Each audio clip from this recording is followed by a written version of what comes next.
Hello and welcome to analytical Adda and I welcome to again all of you on this channel. मैं आप सभी का बहुत बहुत स्वागत करता हूं अपने इस चैनल पर। उम्मीद करता हूं आप सभी बहुत ही स्वस्थ होंगे और आपकी प्रिपरेशन बहुत अच्छी चल रही होगी। आज हम लोग बात करने वाले हैं आरआरबी क्लर्क 13 अगस्त की जो शिफ्ट 4 रही थी उसकी रियल एनालिसिस को लेकर हम लोग आए हैं। दोनों ही सेक्शन के सभी क्वेश्चन के बारे में डिस्कस करेंगे और बताएंगे आपको कि कौन से क्वेश्चन काफ़ी ईजी थे, डुएबल थे, कौन से क्वेश्चन टफ थे, जो चांसेस हैं कि सभी के लगभग बनाने में उनको काफ़ी प्रॉब्लम आई होगी। और बात करेंगे कि आज की जो शिफ्ट 4 थी वो टफ़ थी, इजी थी कि मॉडरेट थी। और बात करेंगे कि इस शिफ्ट का पर्टिकुलर कि सेफ़ अटेम्प्ट क्या रहा और क्या सेफ़ स्कोर हो सकता है। इन्हीं सभी बिंदुओं पर एक एक बात करेंगे और ये ज़रूरी भी है क्योंकि जिससे जो कुछ गलती हुई है उससे ज़रूर सीख लेने का समय, क्योंकि सभी को पता है ठीक एक वीक के बाद सभी का आरआरबी पीओ के एग्ज़ाम भी स्टार्ट हो जाएंगे। तो सभी को अपनी गलती को एक्सेप्ट करना होगा और आगे बहुत ही अच्छी तरीके से परफॉर्मेंस करना होगा। तो एक एक करके सभी बिंदुओं पर बात करते हैं। तो सबसे पहले बात करेंगे शिफ्ट 4 के एनालिसिस को लेकर। तो सबसे पहले बात करेंगे रीजनिंग के 40 क्वेश्चन। सभी को पता है इस बार जो रीजनिंग आ रही है लगभग सभी शिफ्टों में सेम आ रही है, ज़्यादा वेरिएशन देखने को नहीं मिल रहा। रीजनिंग की बात करें तो फिर से एक्सपेक्टेड सिलॉजिस्ट थे आपके, इनइक्वलिटीज़ पूछी गई थी आपकी, ब्लड रिलेशन बहुत ईजी था। लेवल की बात करें सभी क्वेश्चन की, मिसलेनियस सेक्शन की पहले बात करेंगे। ब्लड रिलेशन एक बार में ही बन पा रहा था स्टूडेंट से और इनइक्वलिटीज़ में भी कोई प्रॉब्लम नहीं आई, सिलॉजिस्ट भी आराम से बन जा रहे थे। इस शिफ्ट में कोडिंग डिकोडिंग इस बार नहीं पूछी गई थी, लेकिन हाँ और मिसलेनियस सीरीज़ आपकी फिर से आई थी जिसमें आपके एलिमेंट होते हैं, जिसमें आपके लेटर्स होते हैं, वर्ड्स होते हैं और सिंबल्स होते हैं, वो भी आसानी से डुएबल थे। और एक वर्ड्स की सीरीज़ भी जो होती है क्वेश्चन उस पर ही पूछे गए थे।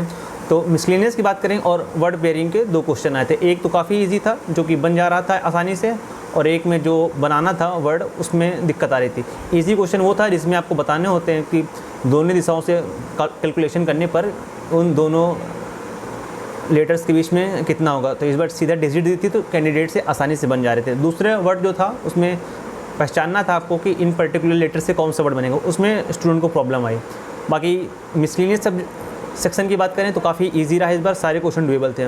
अब बात करते हैं सिटिंग अरेंजमेंट और पजल की। तो पजल भी इस बार काफ़ी सरल आई। इनसाइड फिर से सर्कुलर बेस्ड पजल थी जिसमें कि 7% इनसाइड देख रहे थे, 2 ही प्रोजेक्शन पे आसानी से आंसर आ गया था। एक आपकी थी नॉर्थ फेसिंग पे थी, आसानी से 2 प्रोजेक्शन में है आंसर आ गया था। इसी तरीके से बहुत ही इजी एक और पूछी गई थी और पहली बार में ही बन पा रही थी। तो पजल की बात करें और सिटिंग अरेंजमेंट में एक और था जिसमें आपका कंपैरिजन बेस्ड था, तो वो भी बहुत ही आसानी से बन जा रही थी। इस बार डेड मंथ या फुल फ्लैट फ्लोर की इस बार इस शिफ्ट में नहीं पूछी गई। तो ओवरऑल बात करें रीजनिंग सेक्शन की तो बहुत ही आसान रहा इस बार, सारे क्वेश्चन डुएबल थे। 40 में 1-2 क्वेश्चन को छोड़ दिए थे तो सारे क्वेश्चन एक बार में ही बन जा रहे। तो 40 आउट ऑफ अगर आपने 36, 37 या मिनिमम 38, 37, 38 के पास स्कोर किया है तो आपने बहुत अच्छा परफॉर्मेंस किया और उम्मीद करते हैं इतना सभी ने किया होगा। अब सबसे अहम फैक्टर था क्वांट का, जैसे कि हमने पिछले अपनी वीडियो में बात किया था, इस बार गेम चेंजर क्वांट है। क्वांट की बात करें स्टार्टिंग होती है DI से आपकी, 2 DI थी। एक DI तो काफ़ी सरल थी, बिल्कुल डेटाबेस थी, लेकिन एक DI में बच्चों को काफ़ी प्रॉब्लम आई। तो 2 DI में से एक DI काफ़ी सरल थी और दूसरे DI में थोड़ी सी कठिन थी, थोड़ा टाइम टेकिंग भी थी और कुछ क्वेश्चन भी थोड़ा प्रॉब्लम क्रिएटिव थे, थोड़ा लेंथी था। तो 2 DI में से एक तो काफ़ी इजी थी और सेकंड काफ़ी टफ थी। तो दूसरी बात करेंगे इस शिफ्ट में केसलेट की बात करें तो इस शिफ्ट में केसलेट नहीं आया था। सीरीज़ की बात करेंगे रॉन्ग नंबर आया था कि मिसिंग नंबर आया था। तो इस सीरीज़ में इस शिफ्ट में मिसिंग नंबर पूछे गए थे और 5 में से लगभग 3 से 4 बहुत ही आसानी से बन जा रहे थे। एक मिसिंग नंबर का जो क्वेश्चन था थोड़ा सा टफ था लेकिन वो भी डुएबल था। Simplification and on an average फिर से वही आपके 12 से 13 क्वेश्चन थे, सारे डुएबल थे, कोई भी सिंप्लीफिकेशन में क्वेश्चन आपका टफ नहीं था।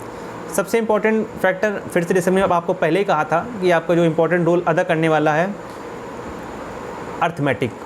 अर्थमेटिक में फिर से वही ऑन एन एवरेज 10 से 12 क्वेश्चन आए फिर से, और कुछ क्वेश्चन इजी थे लेकिन कुछ जो लेवल क्वेश्चन का था मॉडरेट था, मतलब आसानी से बन नहीं पा रहे थे, टाइम टेकिंग थे, उसके बावजूद आंसर नहीं आ पा रहे थे। और बात करेंगे इसमें क्वाड्रेटिक आपकी इस बार इस शिफ्ट में पर्टिकुलर क्वाड्रेटिक की क्वेश्चन नहीं देखने को मिले, ठीक है। तो लगभग ये सीन रहा हमारा क्वांट का। तो क्वांट में अच्छे स्कोर की बात करें तो इस शिफ्ट में शिफ्ट 4 में क्वांट के लिए अगर आपने 35 किया तो बहुत ही, तब तो श्योरिटी है, लेकिन अगर आपने 30 के आसपास, ऑन एन एवरेज 30 के आसपास, क्योंकि क्वांट का सेक्शन देखा गया एक अर्थमेटिक क्वेश्चन थोड़े बहुत प्रॉब्लमेटिक थे और एक डीआई थोड़ा टफ आई थी। तो इन दोनों की चीज़ों के आधार पर अगर आपके बाई चांस क्वांट में 30 या 32 बन रहे हैं तो बहुत ही अच्छा स्कोर है आपका। तो बात करें टफ शिफ्ट की, तो इस शिफ्ट का लेवल क्या रहा, तो रीजनिंग की ईजी थी और क्वांट की ओवरऑल देखें थोड़ा सा मॉडरेट साइड था, ईजी से थोड़ा ऊपर था। तो ओवरऑल यह शिफ्ट हमारी टफ नहीं कह सकेंगे, इसको सिर्फ ईजी टू मॉडरेट बोल सकते हैं हम।